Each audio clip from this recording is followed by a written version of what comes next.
Curl එක නම් එපා. කර්ල් එක එපානේ. මොකද කර්ල් එක තියෙනවා නම් ඔයා මෙහෙම තියාගෙන හරියන්නේ නැහැ. ඔයා ඩේලි මේන්ටේන් කරන්න ඕනේ. මොකද ඔයාගේ තියෙන මේ වොෂ් කරපුවාම කර්ල් ටික එනවනේ. ඔව්.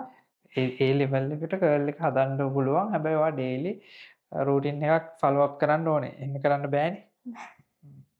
රයිට්. එතකොට එහෙනම් අපිට ඊළඟට ඔප්ෂන් එක තියෙන්නේ අපි මේක ස්ට්‍රේට් ෆිනිෂ් එකක් එන්න හදනවා.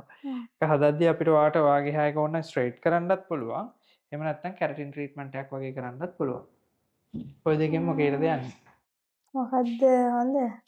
දෙකෙන් හොඳ මොකක්ද කියලා අහුවොත් කැරටින් එක තමයි හොඳ. රීසන් එක කැරටින් එක කියන්නේ ප්‍රෝටීන් එකක්. ඒතර අපි ප්‍රෝටීන් එක ඔයාගේ මේ hair එකේ තියෙන ඩ්‍රයිනස් රිපෙයාර් කරනවා. ඒ රිපෙයාර් කරන ගමන් ඔයාට ස්ට්‍රේට් ෆිනිෂින් එකකුත් තරම් දෙනවා. මොනවාද ස්ට්‍රේටින් එකේදී වෙන්නේ අපේ hair bonds බ්‍රේක් කරලා permanently straight එකක් අරන් දෙනවා. හැබැයි ඔයාට දෙකම කරන්න පුළුවන්. මොකද කලින් previous chemicals නැති නිසා. ඔයා බැරි වෙලා හරි කලින් chemicals කරලා තිබ්බනම් ඒ කියන්නේ ඔයා කලර් හරි නැත්නම් කලින් කරපු ස්ට්‍රේට් එකක් හරි තිබ්බනම් අපිට කැරටින් විතරයි කරන්න පුළුවන්. හැබැයි දැන් තියෙන කන්ඩිෂන් එකත් එක්ක ඔයාට ඕනේ ස්ට්‍රේට් එකකට උනත් යන්න පුළුවන්. ගොඩක් තින් වේද කොණ්ඩේ? නෑනේ. anyway මේ තියෙන මෙහෙම වොලියුම් එක එන්නේ නැහැ. ඔයා අපි සාමාන්‍ය මේක හදද්දි මේ ගානට විතර කොට කරන්නේ. right? කොට කරපුවාම අපිට වොලියුම් එකක් ගන්න පුළුවන්. ඊට පස්සේ කැරටින් එක කරලා කැරටින් එක කරලා මෙහෙමම තියන්න එපා. දැන් මේ hair එක ඔයාට ෆේස් එකට ඔක්කොම පුරුදු වෙලා තියෙන්නේ මේ තියෙන hair type එකත් එක්කනේ. එතකොට මේ hair එකේ ටෙක්ස්චර් එක වෙනස් වෙනකොට ෆේස් එකට මැච් වෙන විදිහට hair cut එකකටත් යන්න ඕනේ.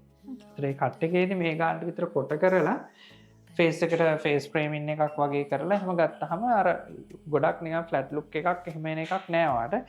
බට් මේ වගේ තියෙන්නේ නෑ. සාමාන්‍යයෙන් අර අපි දැකලා තියෙනවානේ මෙහෙම ඇලෙන්ඩ් ෆ්ලැට් වෙන්නේ.